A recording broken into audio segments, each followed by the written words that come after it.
Você sabia que em 185 anos de existência, só 3 mulheres passaram pela mais alta corte da justiça brasileira? É isso mesmo. Dos 166 ministros que já fizeram parte do Supremo Tribunal Federal, só 3 são mulheres. E essa situação é só a ponta do iceberg. Analisando a composição dos tribunais de justiça brasileiros, nós encontramos um quadro nada satisfatório. Nós percebemos que quanto mais altos são os cargos, eles são menos ocupados por mulheres. Esse vídeo é para que você pare, pense e entenda por que as mulheres ainda têm um longo caminho a percorrer no Poder Judiciário.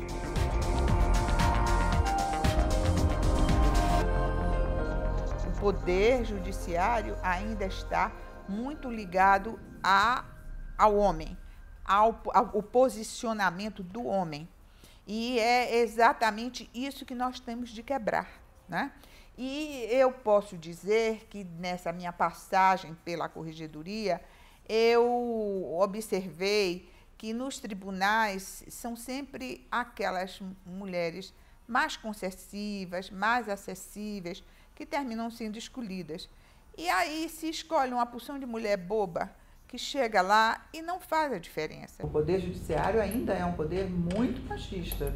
Basta ver, desde a criação da Lei Maria da Penha, a dificuldade que foi para que essa lei fosse aceita pelos juízes. Formalmente não existe distinção entre homem e mulher. Quer dizer, a lei, ela assegura a plena igualdade.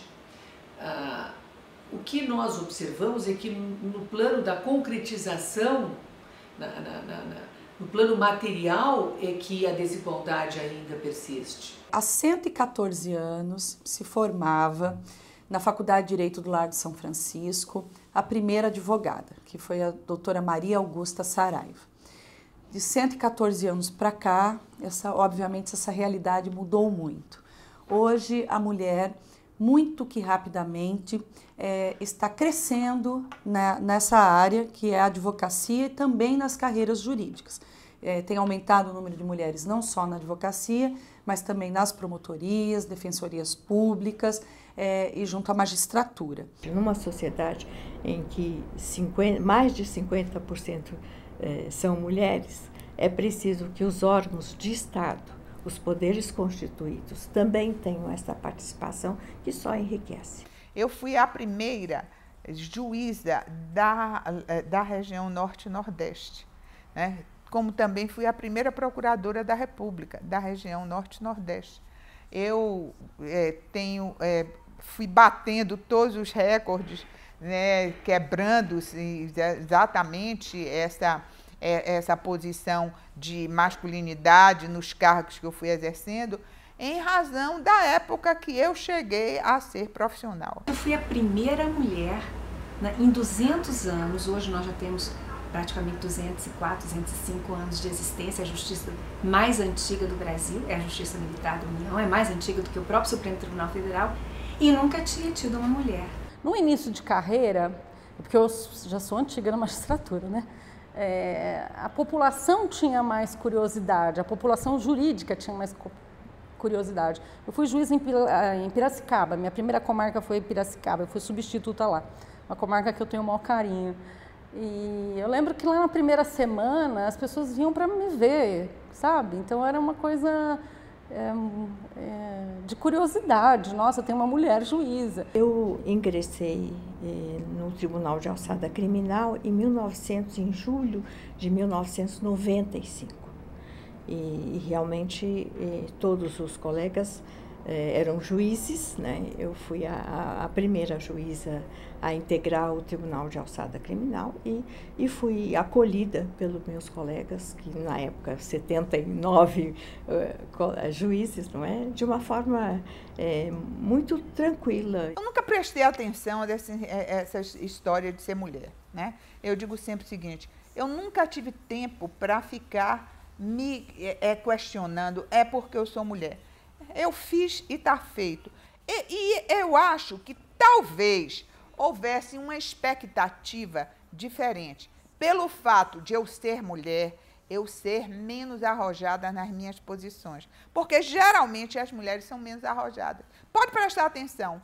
As mulheres são menos rebeldes. As mulheres são mais cordatas. A porta de entrada para o Poder Judiciário são os concursos públicos, onde o único critério é o mérito. É através desses concursos que a base do Judiciário vai sendo composta pelos mais bem preparados, e entre eles, as mulheres têm conquistado um bom espaço. Só que na segunda instância, essa situação começa a mudar de figura. Para que os juízes concursados sejam promovidos a ela, é preciso combinar tempo de carreira com produtividade. E a proporção de mulheres que hoje estão na segunda instância é cerca de 10 pontos menor do que na primeira. Hoje não é mais um poder masculino. Era um poder masculino. Quando eu fiz o concurso, só existiam 2 mulheres. Nós passamos 35 no concurso. Passados esses anos de 68 para cá, os últimos concursos no Rio de Janeiro tem havido maior número de mulheres aprovadas do que de homens. É um processo que tem a ver com carreiras políticas e não com a participação do eleitorado e nem com uma influência muito forte da instituição, porque as carreiras são feitas por mérito. E nessas carreiras, a quantidade de juízas e magistradas, inclusive algumas delas já organizadas em associações, tem levado o Brasil a uma posição bastante avançada, comparável aos principais e mais avançados países do mundo. A ocupação dos tribunais é algo muito concorrido. Você imagina que há juízes que esperam muitas vezes 20, 30 anos, há juízes que inclusive nem chegam ao segundo grau em função de opções que vão fazendo no decorrer da sua carreira. Como as mulheres começaram a ocupar esses cargos no âmbito do Poder Judiciário não faz tanto tempo, então é natural, como os outros homens estão na frente, a progressão dentro do Poder Judiciário se faz majoritariamente por antiguidade, então esses cargos vão ser ocupados pelas primeiras mulheres que ingressaram, estão sendo ocupados desse modo. E se nós formos descer a 1950, 1960, nós vamos encontrar esses cargos públicos todos preenchidos por indicação política. O procurador da República mesmo era indicado politicamente. Quando começou a abrir essa abertura de concurso público, as mulheres se aproveitaram e começaram a ingressar nas carreiras. É natural que hoje, digamos, no ápice da carreira, ou digamos, das carreiras, ainda as mulheres não sejam maioria. Por quê? Porque a igualdade, digamos, material, ela é relativamente recente. Então, veja, na base nós já estamos quase igualados numericamente, mulheres e homens. Então, há uma igualdade de gêneros. Até porque no serviço público, e falo aí, integra o Poder Judiciário nele, como a admissão só se dá por meio de concurso público, não há como pretender discriminar. Até pouco tempo, as provas dos concursos públicos para o Tribunal de Justiça de São Paulo eram identificadas, e o número de mulheres que passavam era muito menor que o de homens. A explicação é que a banca examinadora era muito mais rigorosa quando o candidato era uma mulher. Mas essa situação começou a mudar nos anos 90, quando as mulheres passaram a atingir um número significativo de aprovadas. Até que em 96 veio a lei que finalmente proibiu a identificação nas 2 primeiras fases do concurso. A aprovação dessa lei só foi possível graças ao esforço da Associação Juízes para a Democracia, que conseguiu o apoio do então deputado Pedro Dalari. Quando você retirou o nome do concursando das provas, você pôde julgar de uma maneira mais democrática. E a Constituição de 88 nos garante direitos iguais e obrigações iguais à dos homens. Era claro, até 1980, que existia claramente um padrão de que elas não ingressassem na magistratura. Isso foi uma luta muito difícil para as mulheres, né? Abrir as portas para elas começarem a entrar na magistratura. Prometo bem e fielmente cumprir os deveres do cargo de ministro do Supremo Tribunal Federal em conformidade com a Constituição e as leis da República. Até aqui, nós falamos sobre como o mérito e o tempo interferem na promoção dos juízes dentro do Poder Judiciário. Mas existe ainda uma terceira instância, composta pelos tribunais superiores, onde quem entra passa a ser chamado de ministro. A indicação para esses cargos não é das mais transparentes. É um processo que envolve listas preparadas pelos próprios tribunais e indicações do presidente da República. E, novamente, quando subimos de instância, a proporção de mulheres ocupando os cargos só diminui. A questão toda, ela se complica quando a indicação é política. Quando a indicação é política, aí, e que passa simplesmente pela vontade do presidente da República, porque é uma determinação constitucional, né? Isso é que está disposto pelo Constituinte originário, aí é que se sente a diferença. Os homens são muito mais indicados para cargos, né, relevantes do que as mulheres, o que é, em princípio, uma grande injustiça, na medida em que as mulheres são tão, às vezes, até mais competentes do que os homens em certas matérias. Quando você tem um processo em que você tem uma lista e você tem que escolher um, essa escolha dificilmente é feita apenas pelo mérito. Essa escolha envolve pressões de natureza política, o que não necessariamente é negativo, porque política é um negócio que você tem em toda parte. Quer dizer, como é que você vai fazer pressão para um candidato e não para outro? É a partir de apoios políticos. Eu não acredito que seja um jogo que seja pré-determinado contra as mulheres. É o jogo do poder. No jogo do poder, ela está submetida a homens e mulheres. Agora, muito mais homens do que mulheres, porque o poder no Brasil ainda é masculino. Há talvez uma dificuldade da mulher compreender um pouquinho esse mundo político e fazer política. Política institucional, política partidária, política associativa, política não é tradicional. A mulher precisava ser mais arrojada, ela precisava tentar mais. Ela precisava ser mais ousada. E ela não é. É isso que me deixa em questionamento. Por exemplo, quando eu me candidatei a uma vaga no STJ, eu fui desestimulada por muitas mulheres, muitas colegas minhas. Disse, não adianta você tentar, porque eles não vão escolher uma mulher. E eu sempre disse o seguinte, se eu não tentar, eu nunca saberei se efetivamente eu vou conseguir chegar lá. Eu acho que a mulher, ela é muito mais, vamos dizer, eu diria a palavra assim, muito mais sensível, né, a esse tipo de aproximação do que o homem. Né? Eu acho que a mulher, ela sabe como conversar, ela sabe como se colocar, sem ser de uma forma incisiva, sem ser de uma forma invasiva, mas talvez, eu pelo menos acho que sei fazer isso, desempenhar bem esse papel. Se pelo curso normal do tempo as mulheres ainda estão em posição desfavorável à dos homens na magistratura, será que as cotas seriam uma boa solução? Esse tema veio à tona no Congresso Nacional em 1995, a partir de uma proposta de emenda à Constituição, chamada PEC. A mudança obrigaria o presidente da República a indicar ora um homem, ora uma mulher para o Supremo Tribunal Federal. Mas a discussão emperrou e a proposta não foi para frente. Será que daria certo? Eu sou absolutamente contrária a isso. O que as mulheres postularam? Num movimento, digamos, numa etapa inicial do movimento feminista, foi necessário radicalizar até para conseguir alguma coisa. Mas veja, qual é hoje a proposta da mulher? É não ser discriminada por ser mulher, mas não pretender benefícios por ser mulher. Eu sou favorável às cotas, sim. Não é? Eu defendi, antes de ser magistrada, mas como advogada da União, procuradora federal, né, cedida para a Casa Civil da Presidência da República, a lei da igualdade racial e as cotas para os afrodescendentes nas universidades. Eu acredito em ações afirmativas, eu acho que elas são importantes até o momento em que elas promovem um nivelamento. Depois, não. A questão das cotas passou porque houve uma pressão muito generalizada.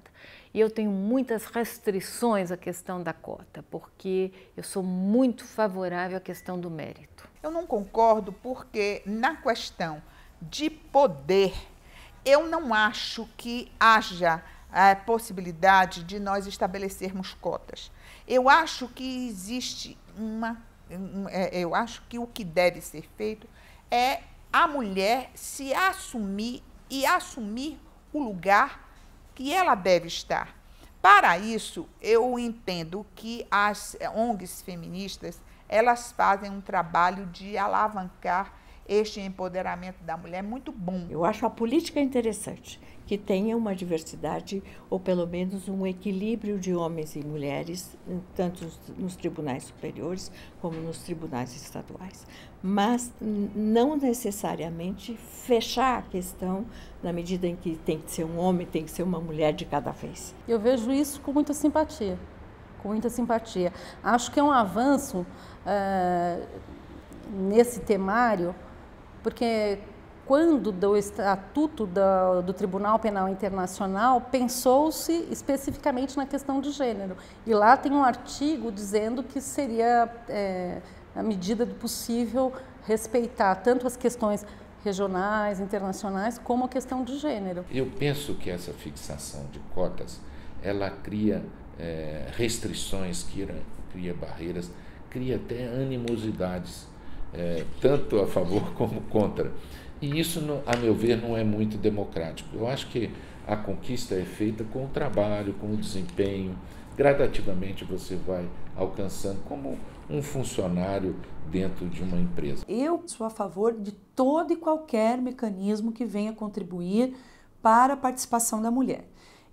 Esses mecanismos podem ser, não precisam ser necessariamente permanentes, alguns sistemas de cota não precisam durar para sempre, mas toda e qualquer iniciativa que possibilite a participação e empoderamento das mulheres, eu considero válido. Nós somos quase 52% do eleitorado brasileiro, o que significa dizer que o quadro da cidadania brasileira mudou e que a participação das mulheres mudou, a despeito de ser ainda muito pequena, considerando o total de eleitores, o total, portanto, de cidadãos e cidadãs. Existe uma pesquisa do IBOP de 2009 que mostra que 75% da população brasileira queria mais mulheres em todos os níveis de poder.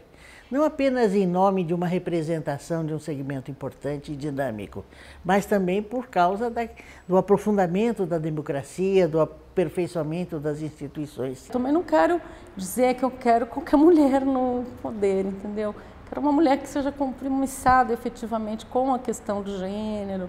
Existem ainda muitas mulheres que são despreparadas em termos de gênero. Podem ser excelentes juristas, mas que não estão ainda assumindo, conhecendo ou, como eu diria, sensibilizadas a essa realidade. Não basta dizer, bem, eu botei uma mulher, queria uma mulher, então a primeira mulher que chega a um tribunal, a primeira mulher que chega à justiça, a primeira. Eu costumo ir às posses das mulheres. E pelo discurso de posse, eu vejo logo. Eu vejo imediatamente. Quando começa, eu agradeço a não sei quem, agradeço a não sei quem, agradeço a não sei quem, a meu pai, a mamãe e a Deus do céu. Aí eu já vi que... O que eu me lembro, uns 20 anos atrás, era que, como advogado, nós notávamos um padrão de comportamento muito forte das mulheres quando elas exerciam o cargo de juízas, no sentido de ser mais combativas, a gente até usava um termo, mão pesada, né? Ser julgado por uma mulher era complicado, porque vinha a pena mais grave, vinha a pena mais pesada. Eu não vejo essa necessidade de provar numa dureza da apenação.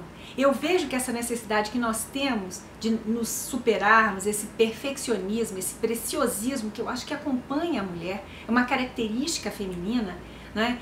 É justamente em se dedicar ao estudo de uma forma mais intensa, em fazer votos mais bem elaborados. Tem votos meus aqui que tem 100 folhas, né? E eu acho que é importante justamente para dar ao réu que está sendo condenado ou à sociedade que eu estou absolvendo este réu, uma satisfação, né, do porquê daquela minha decisão. Este é um julgamento de processo penal que nós julgamos pessoas que eventualmente tenham errado e contrariado o direito penal, mas que, obviamente, isto não significa, principalmente para os jovens, e ontem mesmo Vossa Excelência anunciava a presença no plenário de estudantes, que isso não significa que a política seja necessária ou sempre corrupta, pelo contrário. Eu acho que a cobrança que se faz é a mesma que se faz ao homem. Nós temos que provar, né, que nós ocupamos o nosso espaço não pelo fato de sermos mulher,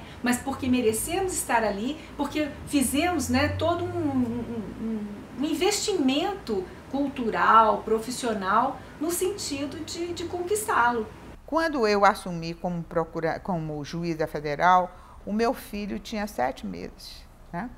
E eu tive dificuldade ao assumir, porque a criança precisa ainda muito da companhia materna, da assistência materna. Então, entender essa realidade da mulher, né, que tem ocupado espaços importantes na sociedade, mas ainda acumulam as suas tarefas domésticas e de mãe, que são importantes, e muitas vezes nós não abrimos mão delas também pela importância que elas têm. Eu dizia sempre o seguinte: eu não posso dar quantidade, portanto eu tenho de dar qualidade. É importante realmente que se continue essa luta pela conscientização do povo brasileiro de que existe uma percepção equivocada das potencialidades públicas da mulher. Nós não nascemos para ficar no mundo privado. A necessidade de respeitar a soberania do pronunciamento judicial emanado do Estado requerente impõe ao Brasil, nas extradições passivas, a indeclinável observância desse dever jurídico. O protagonismo feminino na sociedade brasileira, advindo de vários processos, comunicação, dramaturgia e assim por diante, é enorme. Então, simplesmente essa representação, de certa maneira, configura um espelho da sociedade. Eu tenho um compromisso, não é, com a minha geração e com aqueles que virão depois de mim, de desempenhar meu cargo com retidão, né, com correção, para que eu possa, pelo menos, servir de exemplo aos mais jovens, que eles possam me ver com respeito e admiração. Eu não quero ser apenas aquela que um dia foi alvo de tanto carinho do povo brasileiro. Eu quero, sim, que o povo, as mulheres brasileiras, tenham orgulho a cada dia das atitudes que eu possa tomar. Em um ano de preparação deste vídeo, nós conversamos com juízas, desembargadoras, ministras, advogadas, pesquisadoras e podemos confirmar a nossa tese. As mulheres ainda estão pouco representadas no Poder Judiciário. Mas faltaram 3 figuras-chave que, infelizmente, não responderam aos nossos pedidos de entrevista. São as ministras Ellen Grace, a primeira mulher a compor o Supremo Tribunal Federal, e as atuais ministras Carmen Lúcia e Rosa Weber. Também tentamos falar com os responsáveis por essas indicações, o presidente Fernando Henrique Cardoso, que indicou Ellen Grace no ano 2000, e o ministro Sepúlveda Pertence, que defendeu junto ao presidente Lula a indicação da ministra Carmen Lúcia. Mas esse assunto não termina aqui. A entrada das mulheres no judiciário é muito recente. Foi só nos últimos 30 anos que elas começaram, de fato, a ocupar alguns postos. Mas apesar do atraso, nós percebemos que as bases construídas hoje para a ascensão das mulheres são bases fortes e que traçam um horizonte positivo para as mulheres na magistratura.